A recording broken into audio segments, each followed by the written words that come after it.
अदी बिन हातम जो थे ना, ये हातम ताई के बेटे थे, बादशाह का बेटा था, ज़माना बड़ा देखा था, बड़े बड़े वज़ीरों मुशीरों, सारी ज़िंदगी आला सतही वफूद से मुलाकात हुई। अदी हुजूर की बारगाह में आए, मुस्नद इमाम अहमद बिन हम्बल में मौजूद।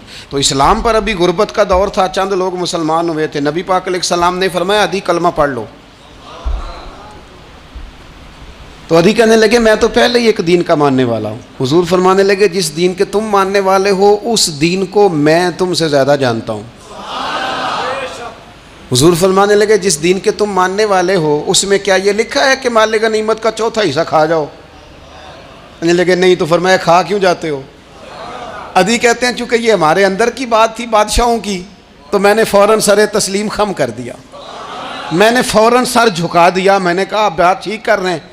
हुजूर फरमाने लगे अब अगली बात भी करूं या रसूलुल्लाह फरमाइए। फरमाया पता है तुम दीन क्यों नहीं कबूल कर रहे? ये भी मुझे पता है। या रसूलुल्लाह क्यों?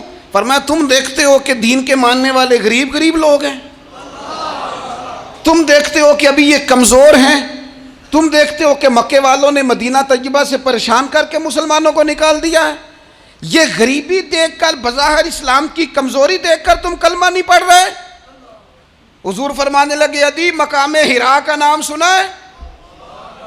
बड़ी दूर था इलाका वो, मकामे हिरा का नाम सुना है?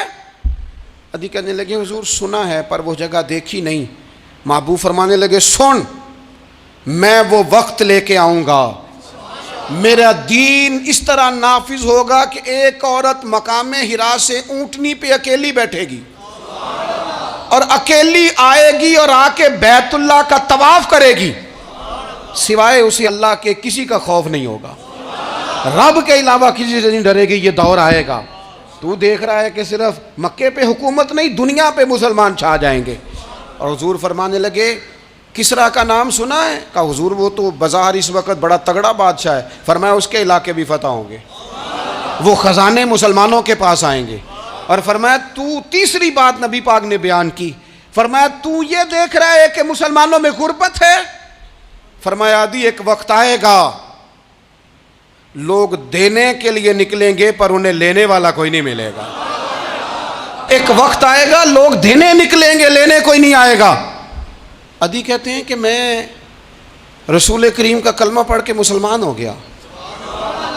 अब फिर ज़्यादा दौर नहीं गुजरा, अदी रोया करते थे, हातम ताई के बेटे अदी रोया करते थे और रो के बताया करते थे लोगों वो जो हुजूर ने फरमाया था ना बीबी हिरा से चलेगी और तवाफ़ करेगी, वो बीबी मैंने अपनी आँखों से आती देखी। मैंने उस तन्हा औरत को हुजूर सैयद आलम की पेशन गोई के मुताबिक बैतुल्लाह का तवाफ़ करते देखा, उसे सिवाय अल्लाह के किसी का डर नहीं था। और अदी कहने लगे वो जो हुजूर ने फरमाया था ना कि किसरा के ख़जाने फ़तह होंगे, फरमाया वो जब फ़तह हो रही थी तो मैं खुद उस जंग में शरीक था, मुझे अल्लाह ने मौका दिया, मैं मुजाहिदों में शामिल था। और फरमाने लगे तीसरी पेशन गोई रह गई है, मुझे उम्मीद है वो भी पूरी होगी। हज़रत उमर बिन अब्दुल अजीज़ के ज़माने में आके वो दौर भी आया कि लोग ज़कात देने निकलते थे, लेने वाला कोई नहीं मिलता था। लोग किसी को गरीब समझ के सदका देने लगते थे, वो कहता था भाई ले जा, मैं तो रात खुद दे के आया हूँ। लोग देने निकलते थे, लेने वाला कोई नहीं। इस्लाम की फितरत में कुदरत ने लचक दी है, उतना ही ये उभरेगा जितना के दबा दोगे।